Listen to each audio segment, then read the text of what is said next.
Olá pessoal, vamos dar início hoje à segunda aula de Biologia do curso Paralelos, abordando a temática da biologia celular, que a gente vai dividir em algumas aulas. Na semana que vem a gente vai abordar mais especificamente a questão do núcleo celular, replicação do material genético, algumas questões envolvendo coisas mais específicas, e hoje a gente vai abordar de modo geral a membrana plasmática, as organelas e as principais diferenciações, principalmente entre células vegetais e animais e as células procariontes e eucariontes. Beleza? Então é muito importante que antes de você assistir essa aula, que você dê uma olhada lá na aula de bioquímica que foi abordada na semana passada. Beleza? Então, começando a aula de hoje, a primeira coisa que a gente deve fazer é diferenciar as células procariontes e eucariontes. Quando a gente for abordar o tema da evolução, a gente vai explicar para vocês a questão sobre a origem da vida e os mecanismos evolutivos que incidiram sobre os seres vivos. E isso, daquele mecanismo evolutivo, né, que a gente olha sobre essa ótica, a gente vai abordar a questão do desenvolvimento celular, porque foi da mesma ótica.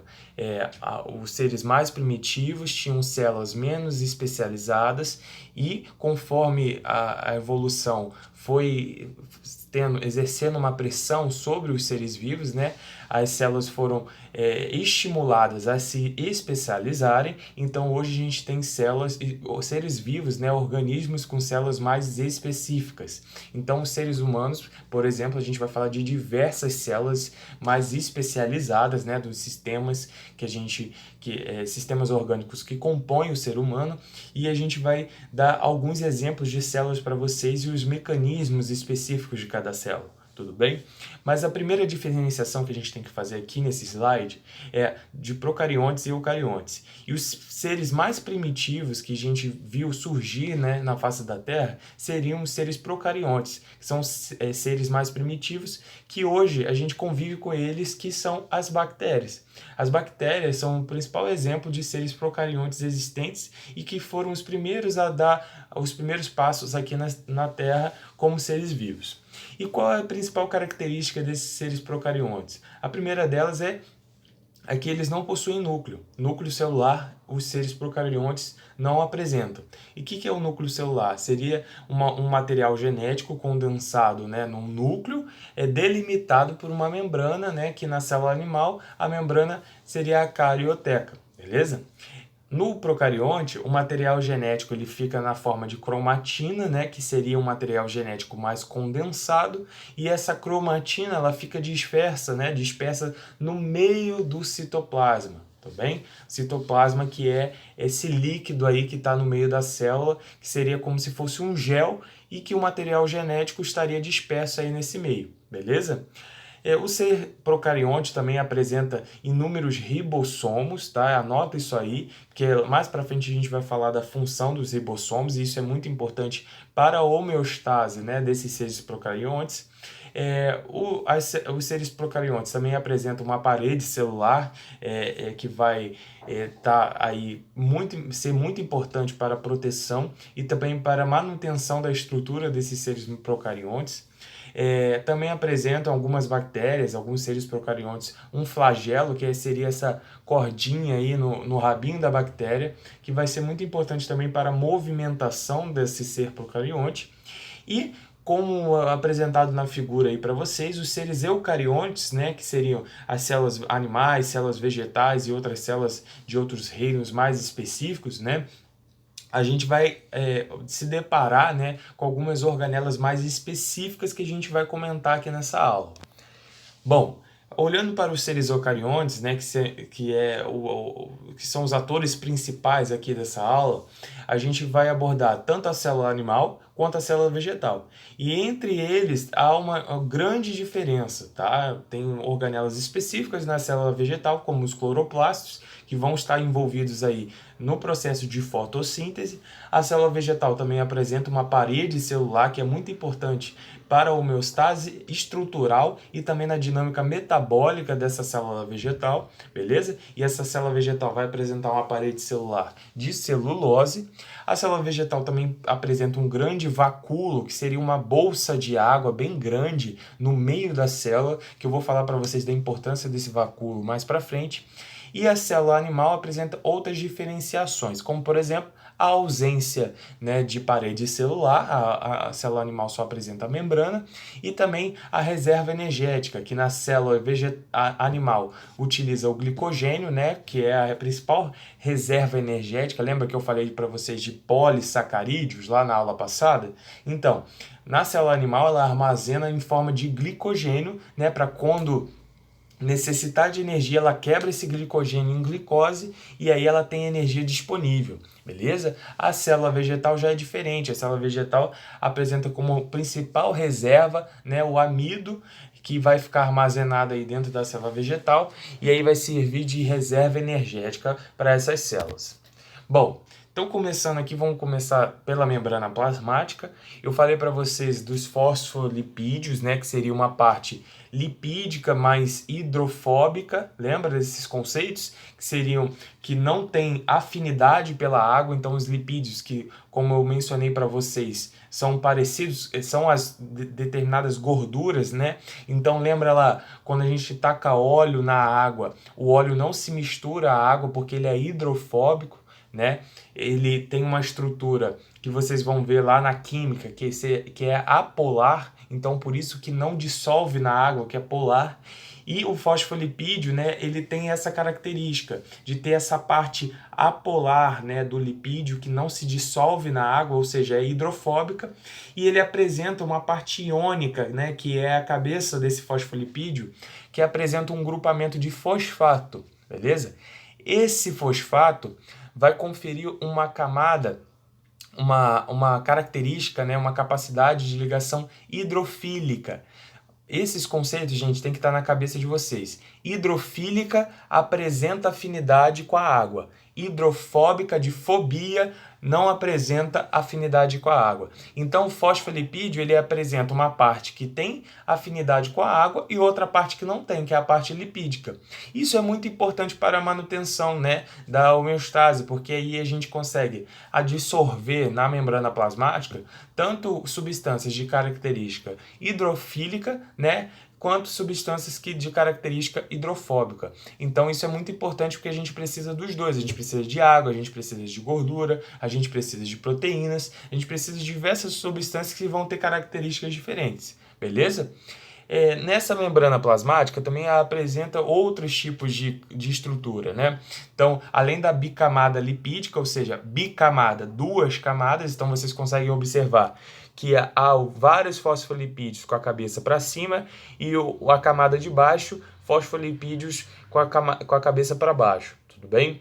A gente tem várias proteínas de membrana, glicopeptídeos imersos nessa bicamada lipídica, alguns carboidratos, né, presentes nessa membrana plasmática também, e algumas proteínas de membrana. Essas proteínas podem estar tanto na borda periférica, tá, como na mais superficial, como essas proteínas podem ser transmembranais, ou seja, trans quer dizer que vai passar por meio de toda a bicamada lipídica. E essas proteínas transmembranas são muito importantes também para outros tipos de transporte de substâncias pela membrana plasmática, ok? Então aqui uma observação mais detalhada, né, da membrana plasmática. A gente consegue observar a bicamada lipídica, a camada, né, de fosfolipídios, a dupla camada, as proteínas imersas nessa membrana plasmática, as glicopeptídeos, né, glicoproteínas, que vão participar aí da homeostase, do equilíbrio. Homeostase, gente, quer dizer equilíbrio, tá, na biologia. Então, a homeostase aí dessa membrana plasmática, que é muito importante aí para a gente observar na manutenção celular. Bom, agora falando um pouco de transporte por meio dessa membrana. Eu falei para vocês que a gente tem a membrana fosfolipídica, né, que vai conferir as características hidrofílica e hidrofóbica, e essa característica, né, de ter essa dualidade, né, conseguir absorver ambas substâncias, é o que a gente chama de anfifílica. Então, o fosfolipídio é uma substância anfifílica, beleza? Porque ela consegue tanto dissolver água quanto dissolve gordura. Então, isso é muito importante para a manutenção da vida celular. alguns meios de transporte, tá? Por meio da membrana. A gente tem dois tipos de transporte basicamente aí para questões didáticas. Logicamente, no ensino superior, quem for fazer a área de biológicas, né, vai se deparar com outros tipos de transporte mais específicos, mas para ensino médio, né, a gente vai abordar o transporte passivo e o transporte ativo. O transporte passivo é aquele que vai naturalmente, não necessita de gasto energético para que ele aconteça. Então, há vários mecanismos de transporte passivo. A difusão simples, que a membrana, né, participa como se fosse uma peneira, e na verdade o que vai acontecer? As substâncias conseguem passar por essa membrana de forma somente por difusão simples. Então ela se difunde, né, essas substâncias se difundem pela membrana plasmática e conseguem acessar o citoplasma.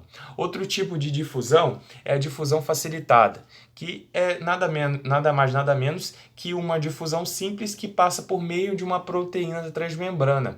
Essas proteínas funcionam como túneis, né, como canais em que as substâncias que necessitam passar por elas conseguem difundir por meio dessas proteínas por meio de difusão facilitada. Beleza? Esse mecanismo de difusão ele segue o seguinte padrão, e é muito importante que vocês anotem isso. A difusão simples e a difusão facilitada, as substâncias vão do meio mais concentrado para o meio menos concentrado, tudo bem? Então, assim, vocês conseguem observar que a gente tem várias bolinhas no meio extracelular. E aí o que vai acontecer? A gente tem duas bolinhas no meio intracelular, tudo bem? Então, o sentido de ir do mais concentrado para o menos concentrado é tentar equilibrar a concentração dessas substâncias em ambos os meios, tanto no meio externo quanto no meio interno. Tudo bem? Então, por isso que vai do mais concentrado para o menos concentrado.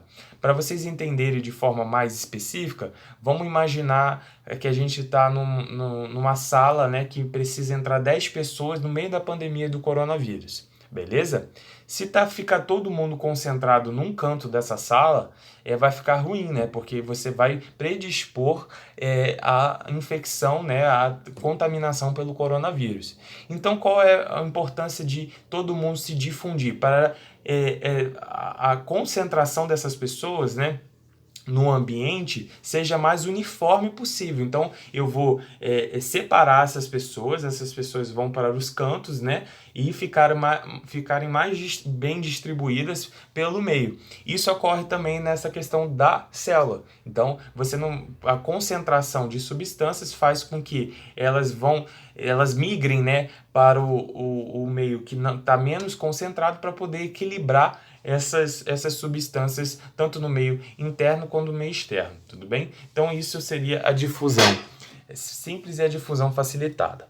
O transporte ativo é quando você vai contra esse mecanismo, ou seja, você necessita de energia para fazer que essas substâncias façam um transporte contrário a essa lógica que eu mencionei para vocês, que é a lógica mais comum de se ocorrer. Então, quando eu quero pegar uma substância que está no meio menos concentrado, ou seja, a pessoa está quietinha ali, ela está longe, vamos imaginar a sala de novo. Há uma pessoa que está vendo a concentração de pessoas ali no meio da sala, ela não quer ficar perto da concentração de pessoas. Então, ela fica mais afastada. Aí vem alguém e força ela a ir para o meio das pessoas para se contaminar. Então seria essa lógica, entendeu? Ela faz a pessoa levantar, ela gastou energia, né, para poder forçar a pessoa a ir lá no meio da concentração de pessoas, beleza? Essa é a lógica do transporte ativo. Você pegar uma substância que está no meio menos concentrado dessa substância e fazer ela ir para o mais concentrado. E a moeda energética, né, que é o ATP, que eu vou falar muito para vocês do ATP, que é a nossa moeda energética, né, é ela que seria a gasolina, né, da nossa célula, é como se fosse o combustível. A síntese de ATP a gente vai falar muito quando a gente fala de metabolismo energético. esse ATP vai ser usado pelas proteínas, né, de membrana que utilizam o transporte ativo para poder fazer esse transporte contra o gradiente, né, de concentração, beleza? Então a gente consegue observar aí na bomba de sódio-potássio, que é o exemplo clássico de transporte ativo que a gente vai mencionar aí nas aulas de biologia.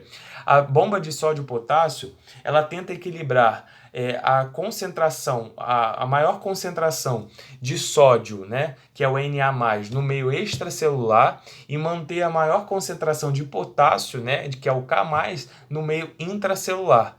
Para isso, ela tem que jogar todo o sódio para fora e todo o potássio para dentro. Ela tem que gastar energia. Porque qual é a lógica da célula? Tentar equilibrar, manter um número igual de sódio do lado de fora e manter um número igual de sódio do lado de dentro. A mesma coisa com o potássio. Se essa proteína ela quer fazer o contrário que a célula quer, ela vai ter que gastar energia. Então ela usa o ATP para manter todo o sódio lá fora e manter todo o potássio aqui dentro. Então isso é a principal exemplo, né? Esse é o principal exemplo de transporte ativo que a gente tem observado aí na questão da membrana celular. Agora, outra questão envolvendo transporte passivo, que é osmose. Tá? Um tipo de transporte muito importante, principalmente relacionado a solvente, a água, por exemplo, beleza? E aí o que acontece? Quando a gente tem uma membrana semipermeável, tá? Como por exemplo a membrana plasmática, um dos mecanismos também de equilíbrio dessas concentrações que eu falei para vocês é o mecanismo de osmose, tá? Porque nem toda substância, por exemplo, como grandes proteínas, tá? Grandes açúcares conseguem passar pela membrana plasmática. E aí há uma hiperconcentração do lado de fora da célula, tudo bem? Isso pode acontecer também se essas proteínas, moléculas muito grandes, cessem a sua produção no meio extracelular, beleza? E aí, o que vai acontecer? A própria célula vai ficar com uma hiperconcentração dessas substâncias se no meio extracelular elas pararem de existir do nada, tudo bem? Então, a movimentação da água vai seguir alguns mecanismos que eu vou falar aqui para vocês. Então, o que é a osmose? É a passagem da água por meio de uma membrana semi-permeável, que aqui a gente vai falar da membrana plasmática, né? Que ela vai passar por essa membrana e ela vai no sentido de equilibrar as concentrações de soluto, lembra de diferenciação de soluto e solvente na aula passada?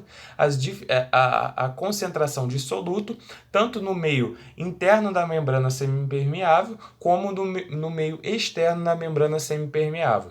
Então vocês conseguem observar nessa figura, no copinho da esquerda, que na parte, a gente tem uma parte mais concentrada de moléculas de açúcar e uma parte menos concentrada de molécula de açúcar. Ou seja, numa parte a gente só tem 3 bolinhas de açúcar ali e na outra a gente tem várias bolinhas de açúcar.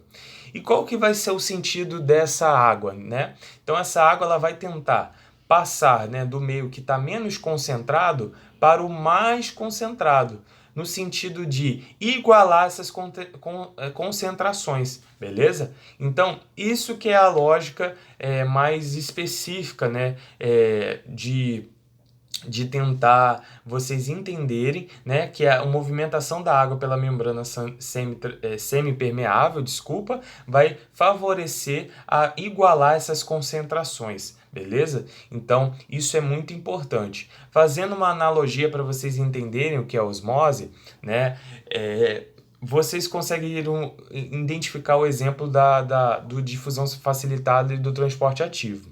Agora, se eu colocar uma sala para vocês, uma sala que é de 5 metros quadrados, beleza? E aí eu coloco 4 pessoas. Vocês vão falar assim para mim, talvez fique um pouco mais concentrado.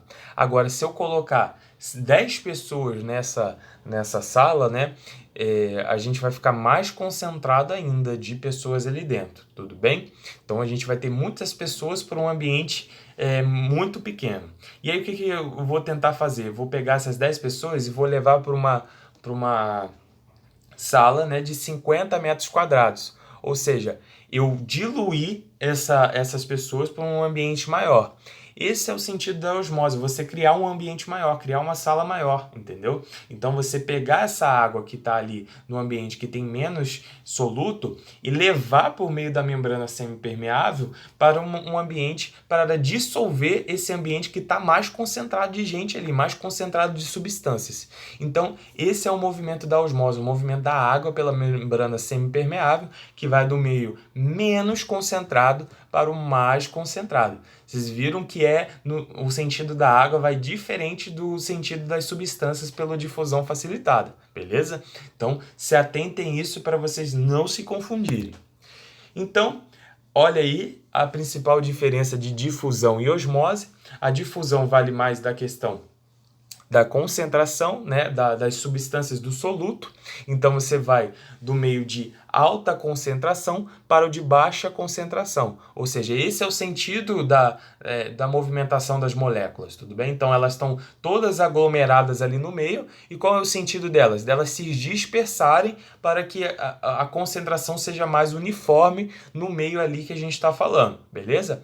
Na osmose, a movimentação da água vai do meio de baixa concentração para o de alta concentração. Para quê? Para que dissolva esse meio de alta concentração e as concentrações de ambos os meios, né, que estavam desiguais anteriormente, eles se igualem, ou seja, fique um meio isotônico. Esse conceito de isotônico é de mesma concentração, ou seja, isso é muito importante para vocês entenderem, ok?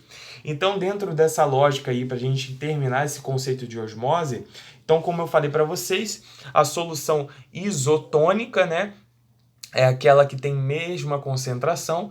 Então, o nosso sangue, por exemplo, é uma solução isotônica ao meio intracelular, ou seja, a gente tem que ter a mesma concentração de substâncias, né, no sangue, igualado, né, à concentração de substância dentro das células, beleza? E por que essa manutenção deve ser muito importante?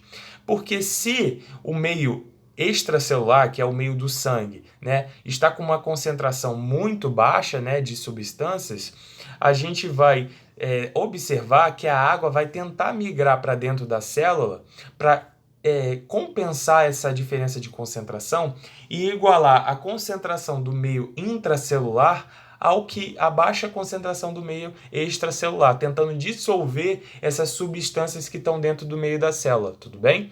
E aí o que vai acontecer? A célula, né, ela vai se encher de água para tentar compensar isso. Então, quando eu coloco uma célula numa substância hipotônica, que é baixa concentração, a gente vai observar que vai entrar água para dentro da célula. E essa célula corre o risco de ser lisada, ou seja, ser quebrada. Lise quer dizer quebra. E aí, se eu encho muito de água, né, como por exemplo, vamos imaginar um balão. Se eu encho um balão de muita água, né, esse balão ele pode estourar. A mesma coisa se for com ar, beleza? A célula, se ela se encher de água, ela pode ser quebrada, ela pode ser lisada e aí ela vai ser estourada.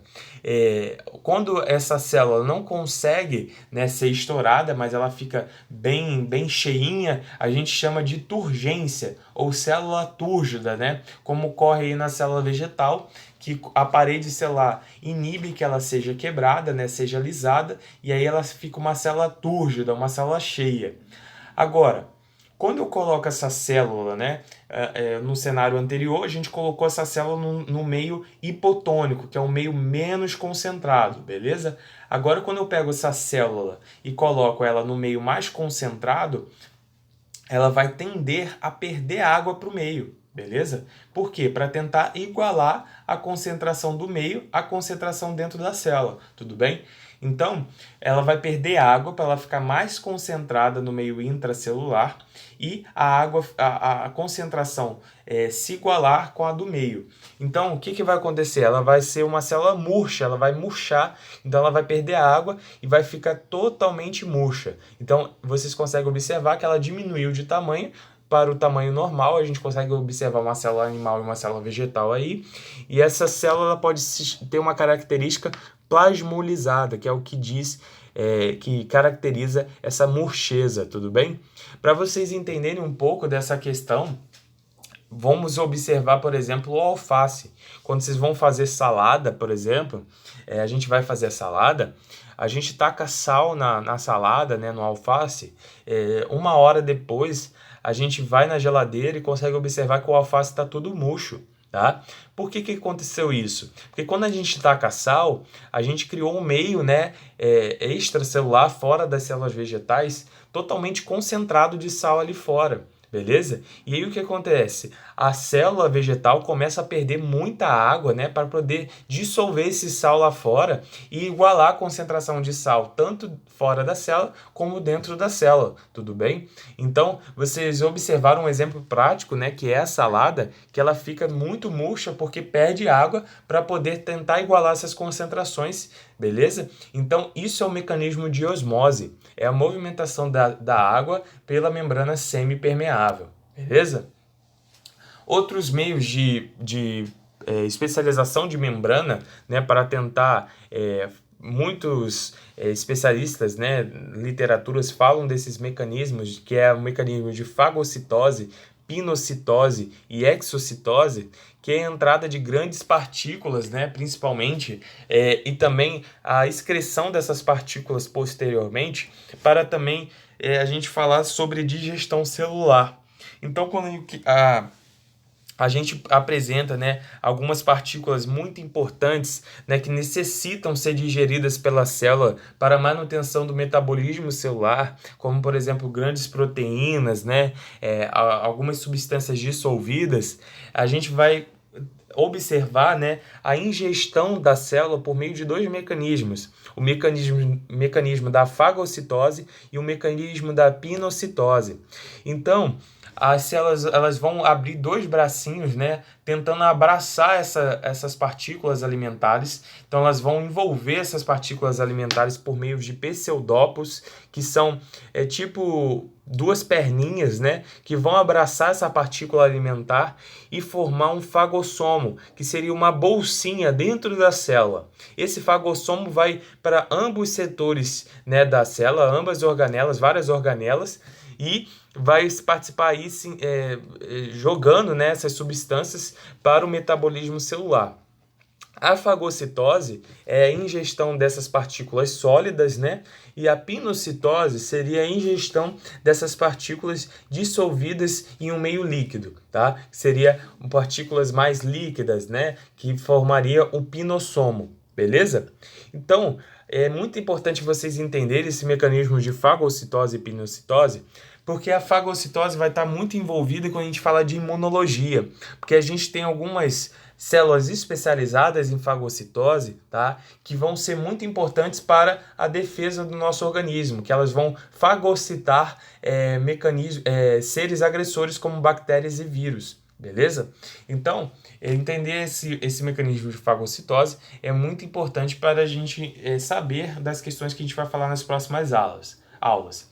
A exocitose é o mecanismo inverso, né, dessa fagocitose da pinocitose. A exocitose é pegar os dejeitos celulares, os dejetos, é como se fosse as fezes da célula, né, e jogar para fora para o meio extracelular.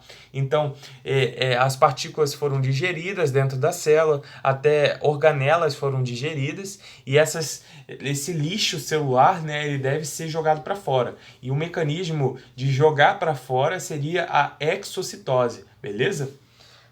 Bom, para terminar esse assunto de membrana plasmática, a gente tem algumas especializações muito importantes que seriam as especializações de membrana. Aqui a gente tem alguns exemplos de especializações das membranas plasmáticas. É muito importante vocês entenderem essas especializações, porque quando a gente fala de tecidos, elas vão ter muito importante para a formação dos tecidos, que seriam aglomerados de células, né, para formar um tecido. E a gente tem algumas zonas muito importantes.